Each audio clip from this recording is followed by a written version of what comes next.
Welcome to class. I'm Tammy. I'm the creative director of TCG Fashions. I'm your tutor for this class.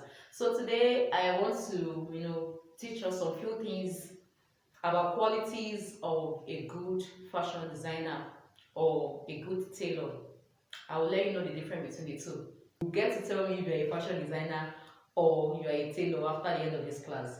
So let's start by explaining what fashion design is. Fashion designing is a form of art.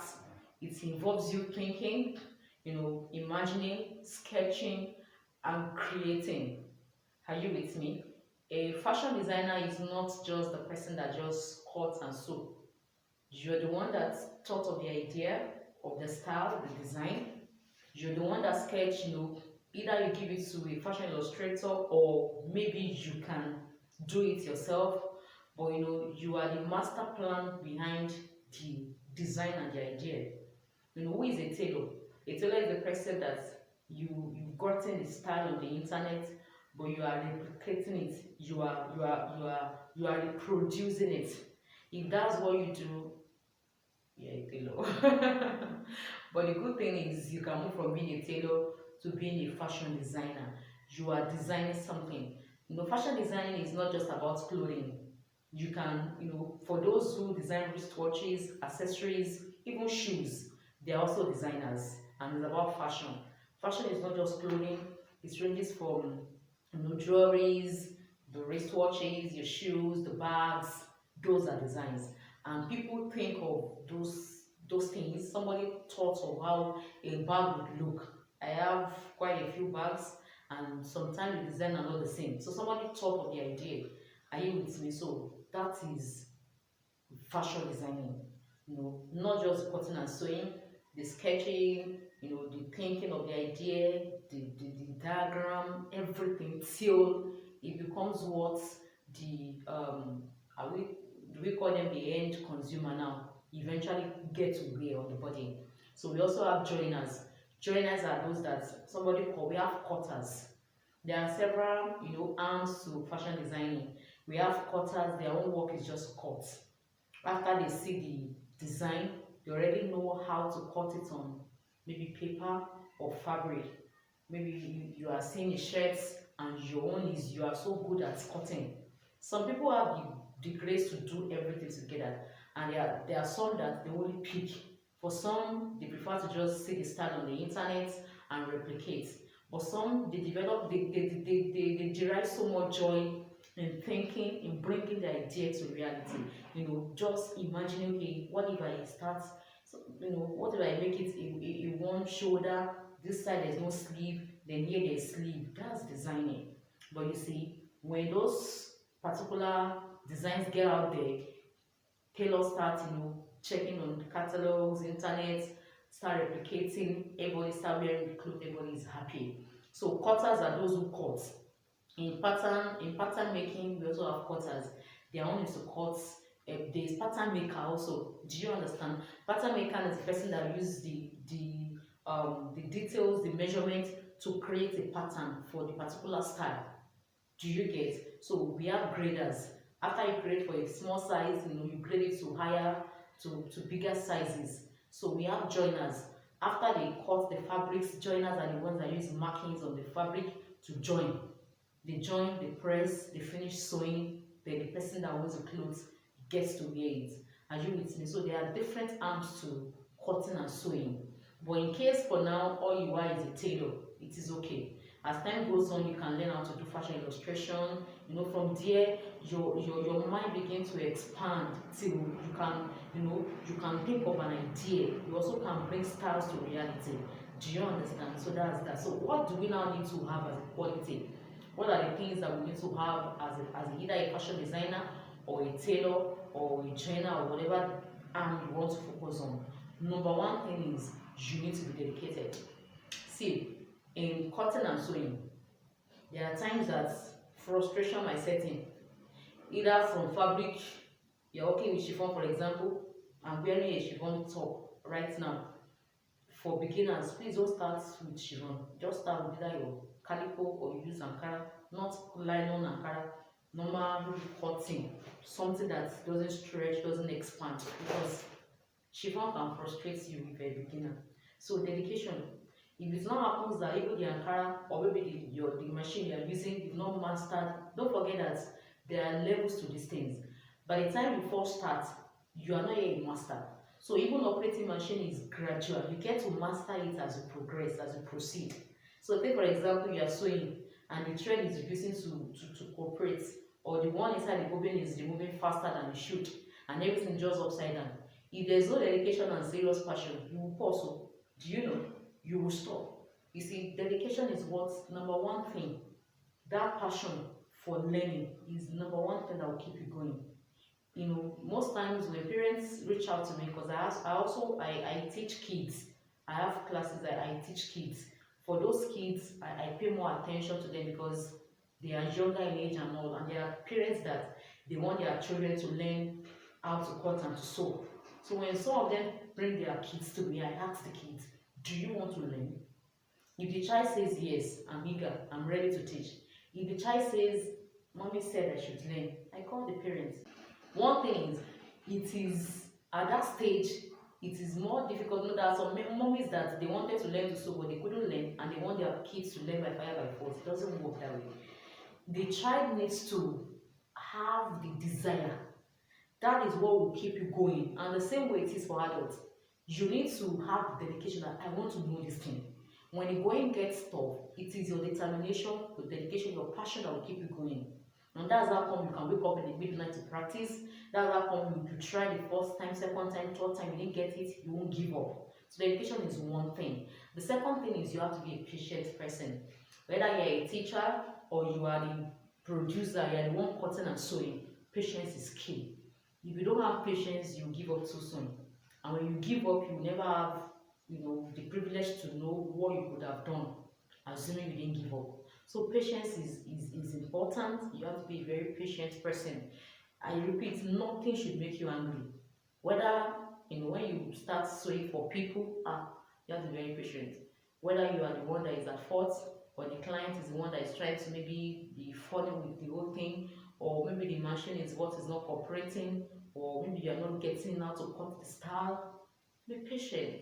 Sometimes when you are too agitated and frustrated, it's like those sewing machines, they are aware of your mood. They start acting up. And it's not as if they are acting up, you are the one that you are not, patient enough to handle those things properly. I always tell my students, if human beings can't frustrate you, then non-living things should not succeed in frustrating you. Neither should the fabric be able to frustrate you, your scissors should not be able to frustrate you, then your sewing machine should not be able to frustrate you. And how do you overcome frustration? Patience. Do you understand? There are times that you have been sewing, things are just, looking like you want to start frustrating. You can take a break. Maybe 30 minutes or 10 minutes, take a nap, you can stroll out down the street, then come back to it. Patience is key. Are we together? Then also, you must be an excellent person. Oh, you have to. Excellence is not what you just get into that, oh, I'm now excellent. It starts from little. From when you are drafting your paper, you are cutting your style, or you are cutting your basic bodies, and you can see that this paper is not long enough.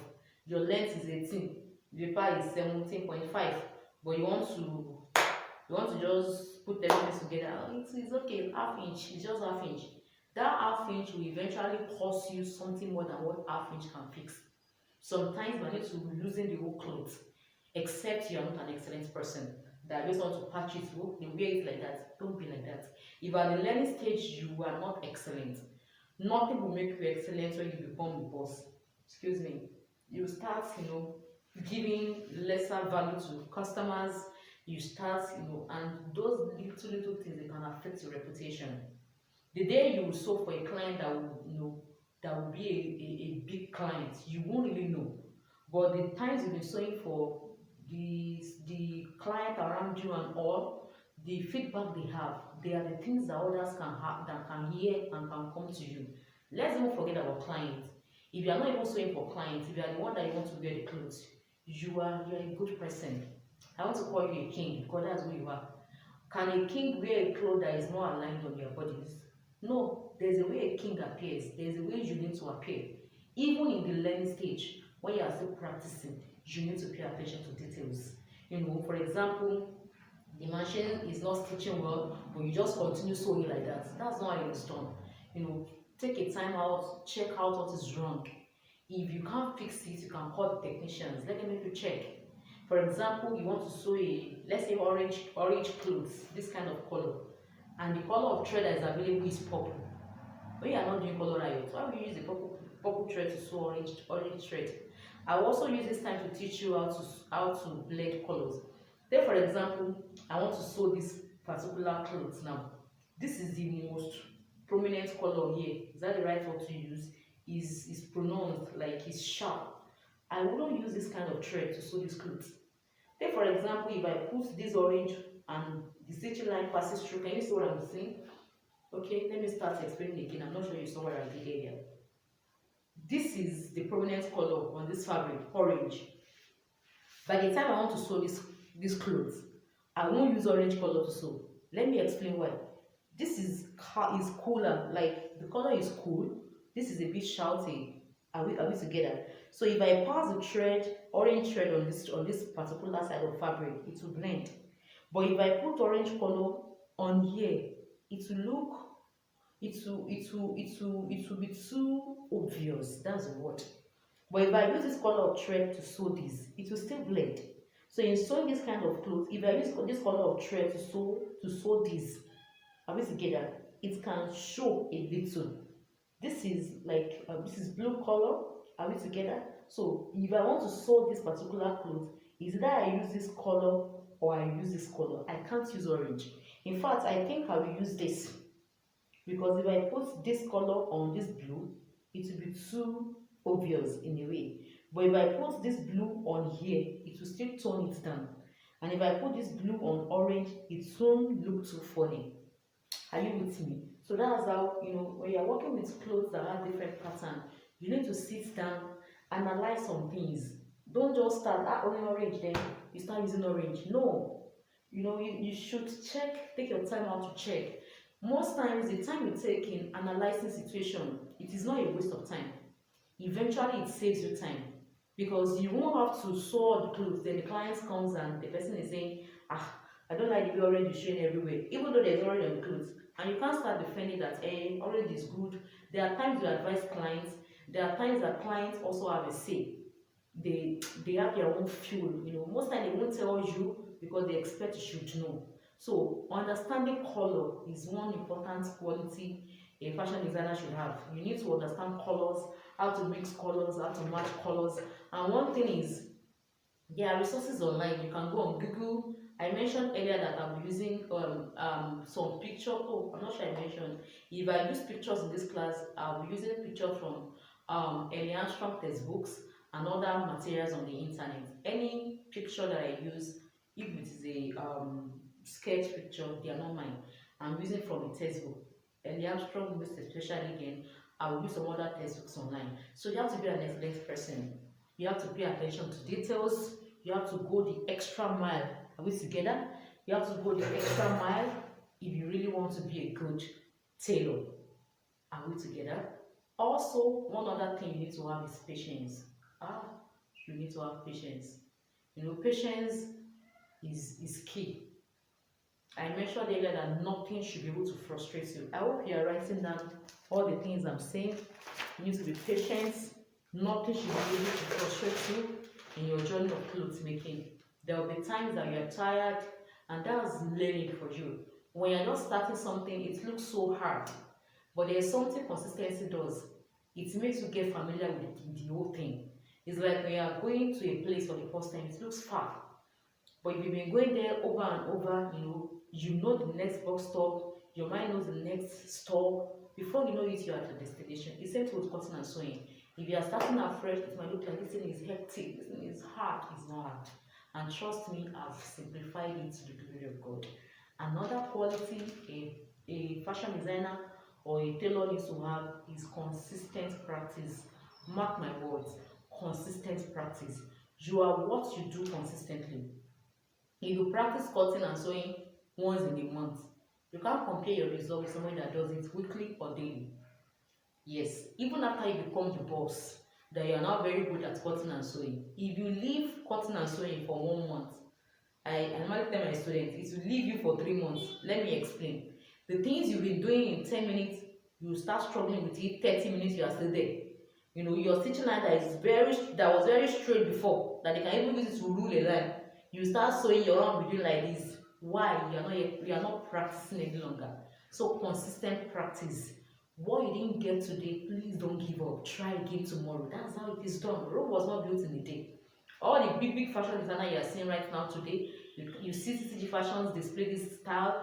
I saw this one, I saw that one. I didn't get it in a day. It is every, you are building up on something one step at a time. Before you know it, you start sewing. Within 30 minutes you are done with a maxi gown. Within 1 hour you are done with a skirt and blouse. The speed comes with practice. Perfection comes with practice. You don't want to achieve everything in a day.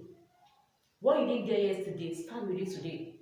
Practice is important. So please, I would like to encourage you to develop all these qualities. Write them down. Dedication, passion, patience, diligence, practice consistently, constant practice. Then you have to be a patient person, paying attention to details. You have to be excellent. Then you need to go the extra mile.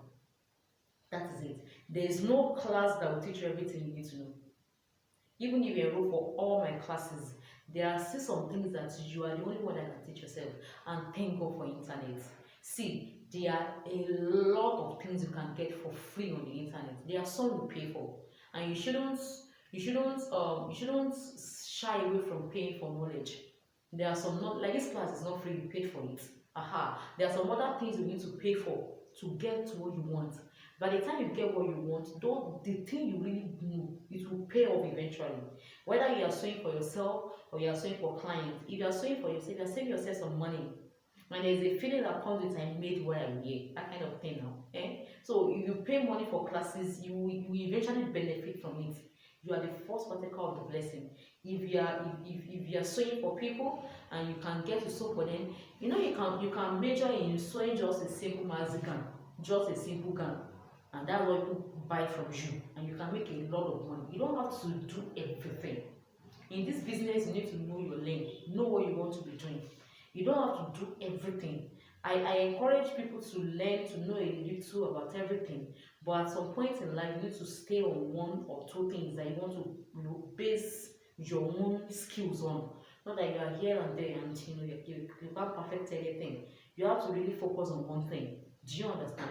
Whatever you want to focus on, whether it's a focus or it's a desire or whatever it is, it will cost you money.